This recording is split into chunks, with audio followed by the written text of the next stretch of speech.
चिरंजीव योगीराजांच्या वाढदिवसानिमित्त जमलेले सर्व नातेवाईक मित्रमंडळी उपवास सर्वजण, मला पण माहिती आहे की जेवायला बराच वेळ लागलेला आहे आणि सगळ्यांना घरी जायचं आहे, त्यामुळे जास्त काही वेळ घेणार नाही. तर ह्या वाढदिवसाच्या निमित्तानं जसं आपण पोटाला खाद्य देतो तसं मेंदूला सुद्धा खाद्य आणि दोन चार चांगल्या गोष्टी काय आपण घेऊन जाऊ शकतो अशा उद्देशानं मी 5 मिनिटाचं मार्गदर्शन विनंतीला काकांच्या विनंतीला मान देऊन मी करतोय. तर बघा, आज योगीराजांचा पहिला वाढदिवस आहे आणि खऱ्या अर्थानं इथे सुद्धा बरीचशी लहान मुले आहेत आणि त्यांना घडवणाऱ्या सगळ्या माता उपस्थित आहेत. तर फार पूर्वीच्या काळी म्हणजे आपल्या आजोबा पंजोबांच्या काळी सगळी एकत्र कुटुंब पद्धती होती. घरातच संस्कार पेटत होते, म्हणजे घरात वयस्कर वृद्ध माणसं असणं हे मुलांवर चांगले संस्कार करण्याच्या दृष्टीनं किंवा या बुलंद भारत निर्माणासाठी चांगली पिढी घडण्याच्या दृष्टीनं खूप चांगली व्यवस्था होती. पण आता विभक्त कुटुंब पद्धतीमध्ये बरेचसे डिस्ट्रॅक्शन्स आलेले आहेत आणि मोबाईलमुळं म्हणजे टेक्नॉलॉजीने जग प्रगत होत गेलं. बघा, पूर्वी माणसं शिकत नव्हती, शिक्षण कमी होतं, पण सुख आनंद समाधान शांती एकमेकाला वेळ देणं ह्या गोष्टी मोठ्या प्रमाणात होत्या. पण मुलांना एक 5 मिनिटं फक्त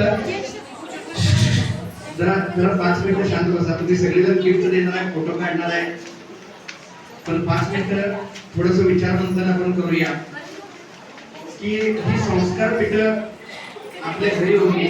काळ बदलला, सगळी माणसं सुसंस्कृत झाली, सुशिक्षित झाली. सुशिक्षित झाल्यामुळं प्रॉब्लेम कमी व्हायला पाहिजेत ते वाढायला पाहिजे. तुमचं काय मत आहे? काय मत आहे तुमचं? प्रॉब्लेम आणि समस्या कमी व्हायला पाहिजेत का वाढल्या पाहिजेत? सगळ्यांना शिकतोय की नाही होता? मुलगा जन्मला की 2 वर्षाच्या आत त्याला लगेच शाळेत. पूर्वी आमच्या वेळी 7-7 वर्ष झालं तरी शाळेला जात नव्हतो आम्ही. अगदी फुटफुटाला अगदी व्यवस्थित शाळेत घालतो. जन्मल्यापासून तो शिकतच असतोय. प्रॉब्लेम कमी व्हायला पाहिजे का वाढायला पाहिजे? मग कमी झाल्यात का वाढल्यात? मग नेमकं काय शिक्षण आपण घेतोय याच्यावर थोडस विचारमंथन करणं गरजेचं आहे. शाळांमध्ये म्हणजे शेजाऱ्याचा मुलगा इंग्लिश मीडियम मध्ये जातोय. बघा, 700 वर्ष आपला देश गुलामगिरीत होता. आदिलशाही, कुतुबशाही, निजामशाही असं पारतंत्र्यात असलेला देश ही 700 वर्षाची गुलामगिरी छत्रपती शिवाजी महाराजांनी केवळ 35 वर्षामध्ये घडवली. पण शिवाजी महाराजांना घडवणाऱ्या कोण होत्या? जिजाऊ होत्या.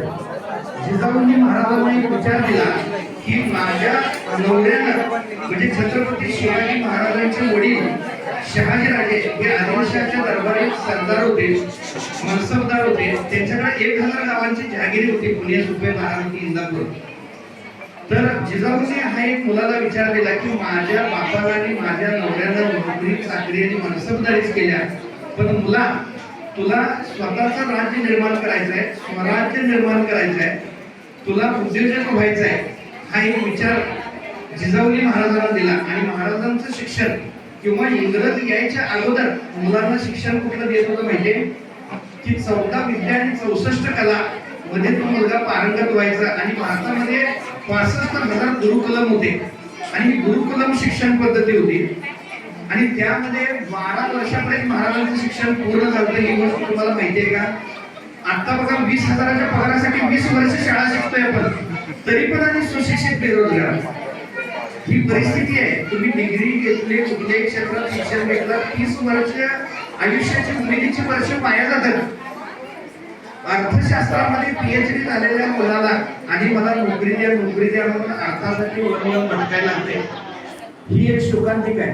म्हणजे शिक्षण म्हणजे नेमकं काय आहे? की तुमच्या म्हणजे केवळ गुणपत्रिकेने आलेली गुणांची सूज म्हणजे शिक्षण आहे काय? तर मला असं म्हणायचं आहे की तुमचा मुलगा सर्वार्थानं चांगल्या रीतीनं सुसंस्कारित आणि शाणा जर घडायचा असेल तर ही घरात वयस्कर माणसं पाहिजेत, संस्कार पाहिजे, पुस्तकं वाचली पाहिजेत. 5,000 वर्षांची संत परंपरा जी भारताला लाभलेली आहे ते संत साहित्य आपण थोडं अभ्यासलं पाहिजे आणि ते संस्कार मुलांना दिलं तर एक देशाचा सुजाण नागरिक घडू शकतोय. लक्षात घ्या. बघा महाराजांच्या समोर सुद्धा करिअरचे तसे 4-5 ऑप्शन होते. म्हणजे महाराजांचे वडील हे जागीरदार असल्यामुळे आता सरकार आमदार खासदार पद महाराजांना सगळं मिळालं असतं. आता निवडणुका लागल्या म्हणजे आणि महाराजांना ऐश्वर्यानं जीवन जगता आलं असतं. पण एका आईनं तो विचार केला आणि घडवत असताना महाराजांना, महाराज ज्यावेळी 5-8 वर्षांचे होते, महाराजांना घोडेस्वारी कशी करायची, तलवारबाजी कशी करायची, दांडपट्टा कसा चालवायचा, हे सगळं शिक्षण 14 विद्या आणि 64 कलामध्ये दिलं जायचं. लक्षात घ्या. आणि महाराज ज्यावेळी घोड्यावर घोडेस्वारी शिकत होते, घोड्यावरनं महाराज पडले की सगळे सेवेला जे सेवेकरी असायचे की महाराजांना करायला लावायचे. त्यावेळी जिजाऊ काय म्हणायच्या, अजिबात कुणी हात लावायचं नाही, पडू दे घडू दे, मगच त्याला कळणार आहे. कारण काही युद्धात मी सोबत असणार नाही, थांब थांब जरा घोडं पुढे घेऊन देतो म्हणायला. तर त्याला समजलं पाहिजे त्या गोष्टी, तो घडला पाहिजे असं जिजाऊंचं मत असायचं. आणि ते महाराज घडले आणि एवढं म्हणजे स्वराज्याची सुरुवात करताना काही नसताना 12 मावळ मधल्या वाड्या वस्त्यावरच्या पोरांना घेऊन त्यांनी मावळे बनवले आणि 35 वर्षात त्यांनी गुलामगिरी हटवली आणि 422 किलो 3 लाख कर्मचारी 32 मन सोन्याचं सिंहासन इतकं सगळं वैभव त्यांनी प्राप्त करून दिलं. त्यातनं आपण काय बोल घ्यायचंय, तर आपण सुद्धा मुलांना हा विचार लहानपणी दिला पाहिजे. कारण आत्ताच्या मुलांना म्हणजे तुम्हाला सांगायचं, देश धर्म काय, देश काय किंवा हिंदुस्थानात संत परंपरा काय आहे ह्याचं काय शिक्षणच नाही आहे, कुठेही नाही. आपण एकत्रच येत नाही तिथे. लक्षात घ्या. फक्त खाण्यापिण्याच्या कार्यक्रमाला थोडं गर्दी असते आणि गडबड असते, पण मेंदूला खाद्य द्यायला काय आपण कुठं वेळ देत नाही आहे किंवा घरात पण ते नाही आहे. तर बघा ह्या शिक्षण व्यवस्थेत बघा इंग्रजांना इथं मालक म्हणून राहायचं होतं, म्हणून त्यांनी एका दिवसापूर्वी 65,000 गुरुकुलम रद्द केली आणि त्यांनी ही शिक्षण पद्धती आणली. त्याच्यात आजतागायत 100 वर्ष झाला बदल झाला नाही. कारण त्यांना काय म्हणायचं होतं, तुमचं मालक पण जन्माला येता कामा नये, इथं ऑर्डर फॉलो करणारी लोक पाहिजेत. आणि ह्या शिक्षण पद्धतीतनं माणूस कितीही मोठी डिग्री घेतला की तो नोकरीच शेवटते. त्याला उद्योग व्यवसाय करावा वाटत नाही, त्याला शेती करावी वाटत नाही, त्याला श्रीमंत व्हायची हौसच नाही, की चांगली बॉडी बनवावी वाटत नाही. हे शिक्षण दिलं जाते का? MBA कॉलेज मधनं सुद्धा बाहेर पडलेली मुलं ही उत्तम मॅनेजमेंटचे नोकरच बनतात, ते उद्योजक बनत नाहीत. लक्षात घ्या. आम्ही सांगतो तसंच पाठ करा आणि तसंच लिहा, तरच तुम्हाला मार्क मिळतील. आणि या मार्कांच्या नादात संकल्पना समजणं मागं पडलं, नेमकं आम्ही काय शिकालोय, काय वाचलंय, त्याचा मला जीवनात काय उपयोग आहे. 30 वर्ष नुसता फी भरा, इन्कम कुणाला, शिक्षण संस्थेला. तुमचं काय? एवढं शिक्षण घेऊन तुम्ही पुन्हा एक सर्वांगीण म्हणजे मला हेच सांगायचं आहे की केवळ गुणपत्रिकेला आलेली गुणांची म्हणजे गुणवत्ता नाही, तर तुमच्या व्यक्तिमत्वाचा सर्वांगीण विकास म्हणजे गुणवत्ता आहे. आणि हे आपण जरा मुलांना देऊ शकतो का याचा विचार आपण थोडासा केला पाहिजे. लक्षात घ्या की आज 150 करोड या देशाची लोकसंख्या आहे, तिथं उद्योग व्यवसायाच्या संधी प्रचंड आहे. अख्खं जग सगळं भारताला संधी म्हणून बोलते आणि आपण त्या देशात मात्र नोकरी नोकरी नोकरी नोकरी म्हणजे पास होणार की त्याला खास मार्क देणारा सायन्स होत आहे. ही शिक्षण व्यवस्थेत कुठंतरी त्या मुलामध्ये काय विशेष आहे हे आपण कधी शोधत नाही. 12वी झाली की मेडिकल इंजिनिअरिंग दुसरा ऑप्शनच नाही, तर त्यामध्ये काय बेस्ट गुण आहे ते सुचलं पाहिजे आणि हा विचार सगळ्या आईनं दिला पाहिजे. लक्षात आलं. पण आताच्या आया पण सगळ्या काय झालंय, फेसबुकवर बिझी आहे, व्हॉट्सअपवर बिझी आहे, तर मग सगळ्या बरोबर असणार.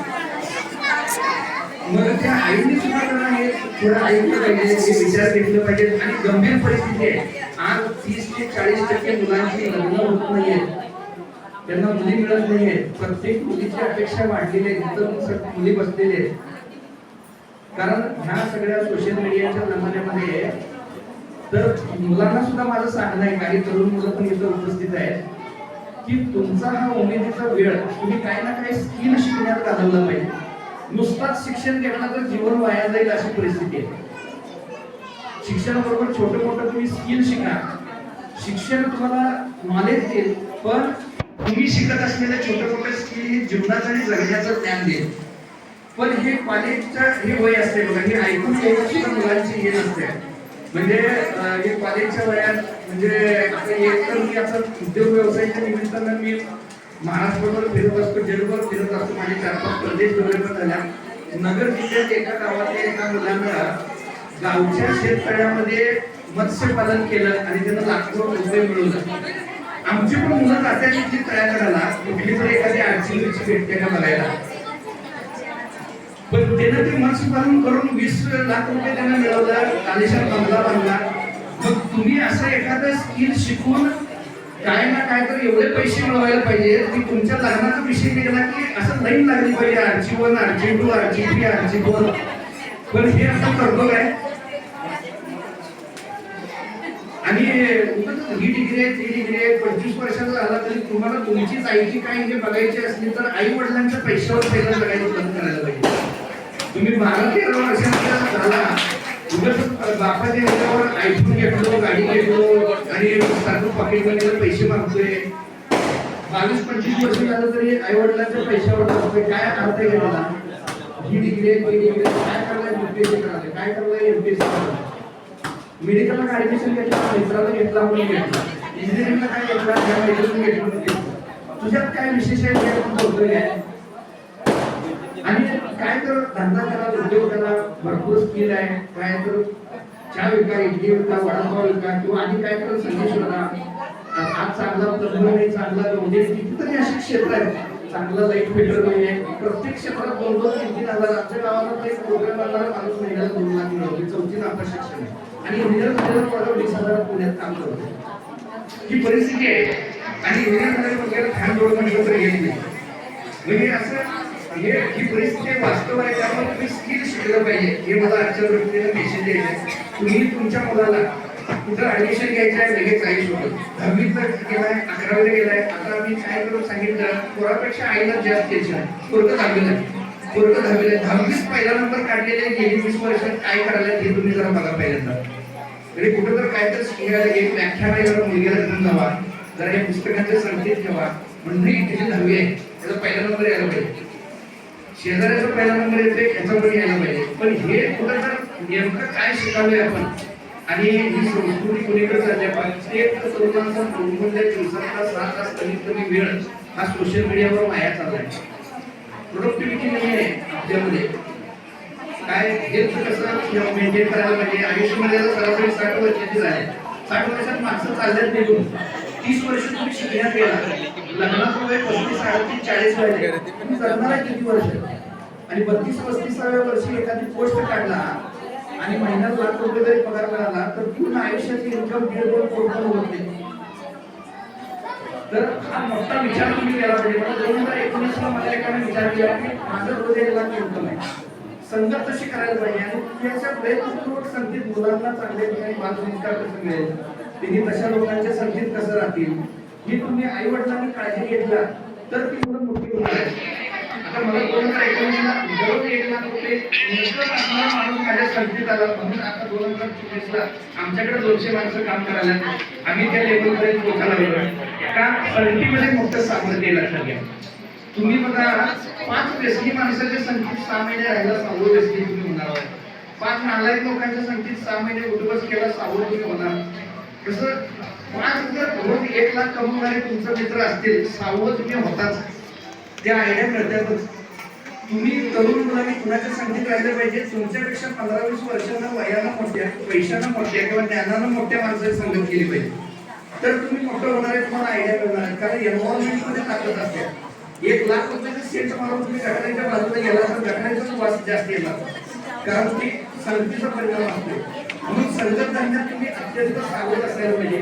कारण माणसाला ज्याप्रमाणे त्याप्रमाणे त्याला इष्ट किंवा अनिष्ट विचारांची लागण होऊन त्याचा सुपरिणाम किंवा दुष्परिणाम त्याला भोगावं लागत असतात.